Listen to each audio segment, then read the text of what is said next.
దొబ్బేశారు అంటున్నారు. నేను ముందు నుంచి చెప్తున్నా, అరే ఆ పార్టీ సంకనాకి పోతుందిరా బాబు, ఓ 25 సీట్ల కన్నా రావు, సరే 11 వచ్చినాయి, నా అంచనాలు తప్పినాయి, 25 సీట్ల కన్నా రావు అని ఎన్నోసార్లు నేను చెప్పా.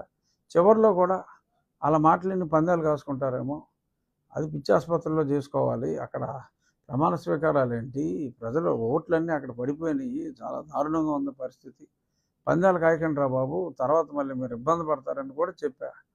ఆ పందాలు కాసుకున్న వాళ్ళు ఇప్పుడు కొద్దిమంది ఆత్మహత్య చేసుకుంటున్నారు.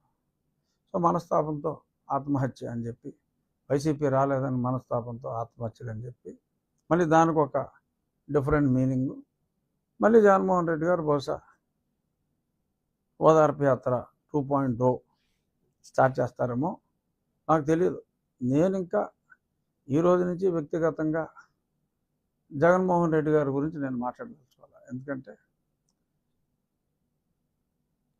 ఆయన భాషలో చెప్పాలంటే మంచోషాడు, ఆయన చేయాల్సింది చేశాడు, వెళ్ళిపోయాడు. ఇప్పుడు జనాలు చూసేది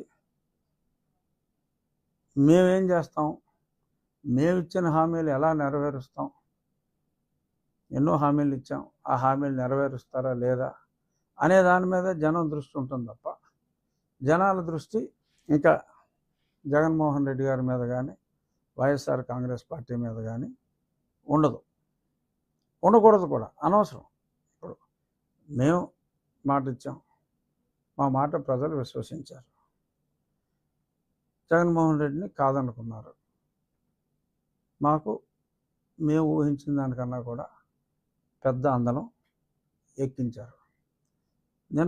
మొన్న మా ఎమ్మెల్యేల మీటింగ్లో కూడా చంద్రబాబు నాయుడు గారు అదే స్పష్టంగా